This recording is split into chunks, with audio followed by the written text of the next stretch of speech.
네, 안녕하세요. 일요신문의 심인석 기자입니다. 오늘은 주간 입시 시험에 대해서 한번 다뤄볼까 합니다. 만약에 네 과목으로 시험을 보는데 두 과목은 영어랑 수학이고 두 과목은 암기 과목이에요. 어느 과목을 열심히 해야 될까요? 영어, 수학 열심히 해야겠죠. 근데 영어는 시험이 변별력이 좀 떨어져요. 10명 시험 보는데 1등이랑 10등도 점수 차이가 얼마 안 나요. 수학은 막 차이가 커요. 막 1등, 2등도 차이가 벌어지고 막 10등이랑은 차이가 엄청 벌어져요. 변별력이 있는 시험이에요. 그럼 영어를 더 열심히 해야 될까요? 수학을 더 열심히 해야 될까요? 수학을 열심히 해야겠죠. 물론 제일 좋은 건 네 과목에서 다 1등을 하는 거지만 주요 과목 두 과목 중에 한 과목을 잘해야 된다면 당연히 변별력이 있는 과목에 시험을 열심히 해야겠죠. 이게 바로 현역 강투에서 박서진이 우승을 하게 된 전략이었어요. 이번 결승전은 네 가지 과목으로 평가를 하게 되어 있고 그 가운데 1라운드, 2라운드 합계 점수가 44%, 그러니까 총점 중에 거의 절반 가까이를 차지하고 있죠. 그 다음에 실시간 문자 투표가 40%, 그러니까 이 두 과목이 주요 과목이라고 봐야겠죠. 그 다음에 대국민 응원 투표 점수가 10%, 그리고 신곡 음원 점수가 6%예요. 그러니까는 10%, 6%인 두 과목은 중요하지 않은 과목으로 볼 수가 있겠죠. 박서진이 네 과목에서 모두 1등을 해가지고 최종 우승을 했더라면 아주 좋았겠지만 안타깝게도 1라운드, 2라운드 합계 점수에서는 7위로 아주 저조한 성적이었어요. 그렇지만 나머지 과목은 모두 만점을 받으면서 결국 우승을 하게 됐죠. 하나씩 살펴보자면 결승전 1라운드에서 박서진은 779점으로 7위를 했어요. 2라운드에서도 995점을 받았지만 역시 7위였어요. 그래서 1라운드, 2라운드 합계 점수도 7위에 불과했어요. 이제 합계 점수에서 1위를 한 참가자는 에녹이었는데 에녹은 2014점을 받았어요.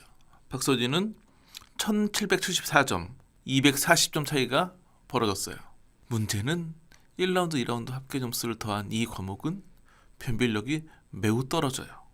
1라운드, 2라운드 합계 1위가 에녹인데 2위는 신승태 1967점, 불과 47점 차이예요. 만점이 몇 점이라고 그랬죠? 44%니까 2200점이에요. 2200점 만점 시험에서 47점은 매우 작은 차이죠. 그래서 100점 만점의 시험을 환산해봤더니 몇 점 차이냐? 1등과 2등 차이가 고작 2점 차이예요. 1라운드, 2라운드 합계 점수에서 가장 낮은 10등을 한 참가자가 신유인데 1703점. 그래가지고 1위와 311점 차이가 나요. 이것도 역시 100점 만점인 시험을 환산을 해보면 단 14점 차이예요. 시험을 봤는데 1등은 100점, 2등은 98점, 그리고 꼴찌였던 10등도 86점을 받은, 그러니까 86점이 꼴찌인 시험은 변별력이 거의 없는 시험이라고 봐야겠죠. 그러니까 이 네 과목 중에서 가장 총점의 반영 비율은 44%로 높았지만 변별력이 매우 떨어지는, 다시 말해 중요하지 않은 시험이었던 거죠. 여하튼 첫 과목에서는 에녹이 박서진보다 240점 앞섰어요. 2교시 두 번째 과목은 대국민 응원투표 점수 10% 반영되는데 1등은 500점 만점을 받아가고 그 다음부터 등수별로 30점씩 차감이 돼요. 그러다 보니까 10등은 230점을 받아요. 100점 만점 시험으로 환산을 해보면 1등은 100점, 꼴찌는 46점. 어느 정도 변별력은 갖춘 시험이긴 하지만 반영 비율이 10%밖에 안 되기 때문에 큰 의미는 없다고 볼 수 있겠죠. 여하튼간 박서진 1등을 해가지고 만점 500점을 받아갔고 에녹은 6등을 해가지고 350점을 받았어요. 150점 차이죠. 그러니까 원래 차이가 에녹이 240점 앞서갔는데 요 2교시 끝나고 나니까 점수 차이가 90점으로 줄어들었어요. 3교시는 신곡 음원 점수 6% 반영되기 때문에 300점 만점. 역시나 순위별로 1등은 300점, 그 다음에 10점씩 차감을 했어요. 10점씩만 차감하다 보니까 1등이 300점, 꼴찌와 차이도 크지 않아가지고 100점으로 환산을 하면 1등이 100점이면 꼴등은 70점인, 그러니까 30점밖에 차이가 안 나는, 그러니까 변별력도 좀 떨어지고 반영 비율도 매우 낮은. 그렇지만 여하튼 여기서도 박서진 1등을 하고 에녹이 4등을 해가지고 270점 받으면서 다시 점수 차이가 90점에서 60점으로 줄었어요. 그러니까 세 과목 합계 점수에서는 그래도 에녹이 60점 앞서긴 하죠. 5000점 만점에 60점 차이. 이제는 거의 의미가 없을 만큼 좁혀들었죠. 4교시 실시간 문자 투표는 반영 비율이 40%, 2000점 만점이에요. 두 번째, 세 번째 과목은 등수별로 몇 점씩 차감을 하는 거였는데 실시간 문자 투표는 달라요. 1등이 무조건 2000점을 가져가고 그 다음에 자기가 받은 투표수 비율별로 점수가 달라져요. 그러다 보니까 2등을 진혜성이 했는데 진혜성이 받은 점수는 1463.95점. 점수 차이가 1등하고만 무려 536.05점이나 나요. 100점 시험으로 환산해보면 27점 차이가 나는 거예요. 다시 말해서 이 과목은 1등은 100점인데 2등은 73점밖에 안 되는 변별력이 매우 큰 시험이었죠.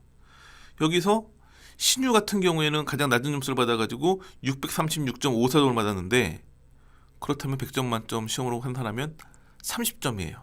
1등과 꼴찌는 70점까지 점수가 벌어지는 매우 변별력이 높고 반영 비율 40% 높은 이 과목에서 박서진이 또 1등을 하면서 에녹하고 점수 차이가 크게 벌어지죠. 에녹 같은 경우에는 실시간 문제투표에서 3위를 기록해가지고 1014.76점을 받았어요. 이 과목에서만 박서진과의 점수 차이가 985.24점이에요.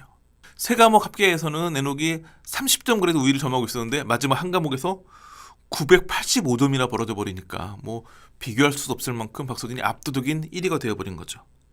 사실은 진정한 우승자 타이틀을 달려면 네 과목 다 1등을 하는 게 제일 좋긴 하죠. 현역강 1편 같은 경우에는 전유진이 이 네 과목에서 모두 1등을 했어요. 현역강 1편이 더 아슬아슬했던 건 가장 중요했던 실시간 문자투표에서 1등을 하긴 했는데 2등 마이진이랑 거의 비슷한 문자투표를 받아가지고 점수 차이가 고작 78.3점이었어요. 이번에는 1, 2등의 점수 차이가 한 500점 이상 벌어져 있는데 이때는 80점도 되지 않았어요. 그렇기 때문에 다른 과목에서 흔들렸으면 전유진이 우승을 못할 수도 있었는데 모든 과목에서 다 1등을 하면서 완벽 무결한 1등이 됐죠. 그러니까 이 영역에 보면 첫 번째 1라운드, 2라운드 학교 점수는 연예인 판정단의 그 점수 비중이 크고 나머지는 이제 다 그 시청자들, 그 팬덤의 힘이 크거든요. 그러다 보니까 이건 뭐 박서진이 시험을 잘 본 게 아니라 팬들이 시험을 잘 본 거 아니냐 이런 얘기도 나오는데 가요 관계자들의 설명이 약간 다르더라고요. 어떻게 설명하냐면 이 참가자들이 예선을 거치고 그 다음에 본선 1차전, 2차전, 3차전 패자 부활전도 있고 준결승전 그래가지고 결승전에 왔잖아요. 그러니까 결승전에 온 10명은 뭐 가창력이나 음악성이나 이런 실력에서는 큰 차이가 없다는 거죠.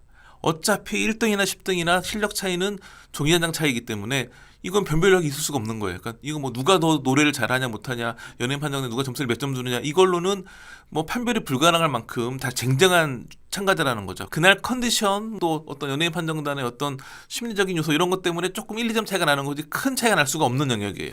대신 실시간 문자투표는 시청자들이 평가를 해주는데 거기서 점수 차이가 많이 벌어지는 거죠. 그래서 이렇게 얘기를 하더라고요. 노래 너무 잘하고 음악성 뛰어난 가수들이 많지만 다 스타가 되는 게 아니다. 스타성 겸비한 사람이 진정한 스타가 되는 거다. 결국 이런 오디션 프로그램의 결승전은 실력 차이를 보는 무대가 아니라 스타성의 차이를 보는 무대이다. 거기서 앞선 사람이 1등을 하는 거라는 게 당연한 이치라는 거죠. 결국 스타성에서 앞서 있는 박서진이 우승을 하게 된 거였죠. 저는 이제 이걸 기반으로 매주 대구 명동투표에서 한 번도 안 빠지고 박서진이 1등 했기 때문에 제가 굉장히 빠른 시점부터 저 한 본선 1차전, 2차전 이때부터 박서진 우승할 거라고 얘기를 계속 했었는데 저 본방 보면서는 박서진 본인보다 제가 더 떨렸을 거예요. 이거 뭐 계속 박서진 우승할 거라고 독주체제 때문에 시청이 안 나온다 이런 일 계속 했는데 우승 못 해버리면 이 채널을 덮어야 되나 뭐 이런 생각까지 했었는데 뭐 우승을 했죠. 뭐 이거는 뭐 스타성이 너무 검증돼 있었기 때문에 다만 이런 부분은 좀 시청률 저하로 이어졌죠. 왜냐면 스타성 있는 참가자들이 많이 있어야지 그 스타성 있는 참가자들의 또 팬덤끼리 격돌을 하고 라이벌 구도가 형성돼야지 또 긴장감이 넘치고 그러면서 시청률이 올라가는데 어느 순간 이미 박서진이 우승하겠네 이렇게 굳어지다 보니까 시청률이 올라가지 못한 그런 측면이 있죠.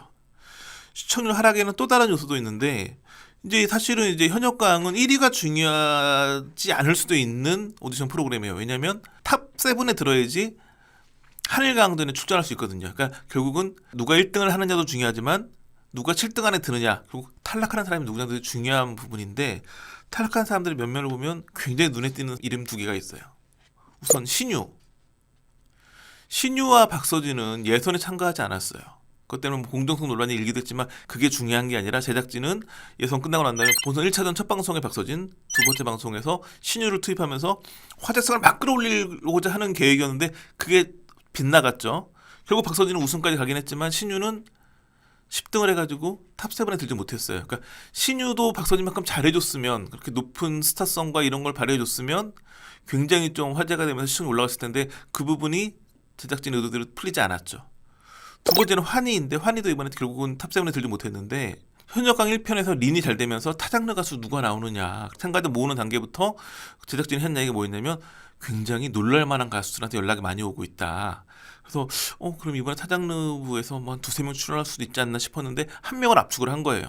제가 알기로는 뭐 환희도 굉장히 좋은 가수지만 환희에 뒤지지 않을 스타성을 가진 가수들이 많이 있었는데 고르고 골라서 환희를 골랐는데 환희는 제2의 린이 되지 못하고 탑7에 들지 못했죠. 그러니까 환희가 좀 더 잘해가지고 더 막 화제를 불러일으키고 신유도 그 역할을 제대로 해줬다면 시청률이 올라갔을 텐데 그 두 사람이 안타깝게 결승전까지는 갔지만 탑7에 들지 못하면서 그 얘기는 방송 내내 뭔가 확실한 스타성을 보여주지 못했다는 거거든요. 그러다 보니까 스타성이 박서진에게만 집중됐고 그게 약간 시청률이 아쉽게 끝나는, 물론 뭐 화요일마다 동시간대 1위 뭐 그날 전체 예능 프로그램 1위 뭐 높은 시청률을 기록하긴 했지만 현역강 1편 같은 경우에는 17.3까지 찍었는데 현역강 2는 13.9로 끝났거든요. 그러니까 이게 시청이 좀 아쉬운 부분. 왜냐면 지금 미스터 트롯 3도 이보다 높게 나오고 있기 때문에. 그래서 전반적으로 박서진의 버금갈 좀 그런 스타성 있는 가수가 한 명만 있었더라도 더 성공한 프로그램 됐을 텐데라는 아쉬움이 좀 있는 그런 결말이 되겠습니다. 자, 이걸로써 이제 현역강 2편은 끝내고 이제 다음 시간부터는 미스터 트롯 3를 계속 이어가고 아마 미스터 트롯 3가 끝날 때쯤에는 한일강전이 시작되겠죠. 그래서 계속 또 재미난 아이템으로 찾아뵙도록 하겠습니다. 자, 오늘 준비한 소식은 여기까지입니다. 감사합니다.